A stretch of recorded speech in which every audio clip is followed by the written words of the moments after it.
पुकाड़ा मलखदा चौक में बच्चे के खतने करवाने के लिए अताई डॉक्टर के पास जाने वाली खातून को मुंह मांगी फीस ना देने पर अताई डॉक्टर और उसके साथियों ने तशद्दुद का निशाना बना डाला और धक्के देकर बालों से घसीटते हुए क्लिनिक से बाहर निकाल दिया।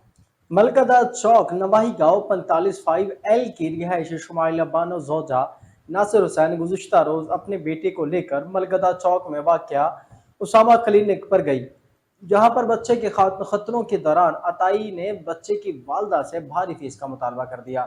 उन्होंने मिन्नत समाजत की कि हम गरीब लोग हैं, भारी फीस अदा नहीं कर सकते, अलबत्ता मुनासिब फीस जमा करवा सकते हैं, जिस पर अताई डॉक्टर तैश में आ गया। बच्चे की वालदा को अपने हमराइयों के साथ मिलकर तशद्दुद और मुक्कों घूसों और डंडों के जरिए तशद्दुद का निशाना बनाया। तासरीन का स्काई न्यूज़ से बात करते हुए कहना था कि अताई डॉक्टर अब्दुल रज़ाक खुद को सर्जन जाहिर करता है, जिसके हाथों में दर्जनों अफराद मौत के मुंह में जा चुके हैं। मुतासरीन का आला हुक्काम से नोटिस लेने का मुतालबा। तरीक इतवार वाले दिन असी असामा क्लिनिक ते आए बच्चों के खतने कराने वास्ते ते नाल मेरी वाइफ सी नाल छोटी साली सी, इन्होंने दोनों मैं अंदर भेजता बच्चे दे के डॉक्टर को 6000 रुपये मंगया, इन्होंने 4000 रुपये फाइनल करके असामा में देता डॉक्टर के बेटे ने जिन्हें नाम से क्लिनिक बनाया। ठीक है, उस तो बाद सू 2 घंटे वेट कराया, मैं बाहर चल गया फ्रूट वाले को बैठा रहा। 2 घंटे बाद जो अताई डॉक्टर आया, उन्हें बच्चों को इंजैक्शन लाते तो छोटी मेरी साली ने कहता फीस जमा कराती तुसी, उन्हें कहा कि नहीं तुहाडे बेटे ने जो मैं 4000 रुपये साढ़े को ले जाया। उस तो बाद उन्हें बदतमीजी कर लग पाया, तुसी काउंटर से 6000 रुपये जमा कराना। उन्हें कहा नहीं साड़ी तुहाडे बेटे में गल हुई कि असीं 4000 रुपये च कराने, तो 4000 च करने कर दो नहीं तो रहन दो। तो बच्चों को इंजैक्शन ला के कहता है नहीं मैं खतरे नहीं करने, अपने बच्चे को तो बाहर लाई। फिर साढ़े बदतमीजी की बच्चियों का मैं बाहर बैठा देख रहा सा, जो इन्होंने चंगा मार के मैं बाथरूम के अंदर दसिया, बाद चंगा सारा मेरे दुआले हो गया। सीसीटीवी कैमरे लगे हुए हैं, शायद ये कैमरे रिकॉर्डिंग करा के देख लें तो इंसाफ चाहिए था।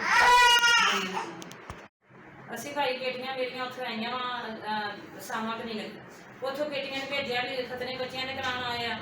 ਉਹਨੇ ਮੰਗਿਆ 6-6000 ਰੁਪਈਆ, 6-6000 ਬੱਚੀਆਂ ਨੇ ਕਿਹਾ ਵੀ ਨਹੀਂ ਬਹੁਤਾ ਵਾ, ਤੁਸੀਂ ਇੱਦਾਂ ਕਰੋ ਵੀ ਤੁਸੀਂ 2-2 ਰੁਪਈਆ ਲੈ ਲਓ। ਇਹਨਾਂ ਨੇ 2-2 ਰੁਪਈਆ ਸਿਮਾ ਕਲੀਨਿਕ ਦੇ ਉੱਤੇ ਜਮ੍ਹਾਂ ਕਰਾ ਦਿੱਤਾ। ਉਹਨਾਂ ਨੇ ਜਮ੍ਹਾਂ ਕਰਕੇ ਉਹਨਾਂ ਨੇ 2 ਘੰਟੇ ਇਹਨਾਂ ਨੂੰ ਬਾਹਰ ਛੱਡਿਆ ਵੀ ਆਪਾਂ ਆਏਗਾ ਤੇ ਜਿਹੜਾ ਜੇਲੀ ਰਜ਼ਾਕ ਆ ਜਿਹੜਾ ਰਹਿੰਦਾ ਸੀ ਜੇਲ੍ਹ ਵਿੱਚ ਆ, ਇਨਸਾਨ डॉक्टर भी नहीं ना डॉक्टर है वा बंदे मारना। उन्हें अंदर बच्चे ले गया, बच्चा जाके उन्हें दूसरा टीका ला के बाहर आ गया। बच्ची ने कहना फीस जमा कराओ, बच्ची ने अगे आख्या भाई मैं फीस जमा कराती है, मेरे हाथ चा चलो चलो फीस जमा कराओ। उन्हें 4000 रुपया फीस 500 वध दिता मिठाई वास्ते।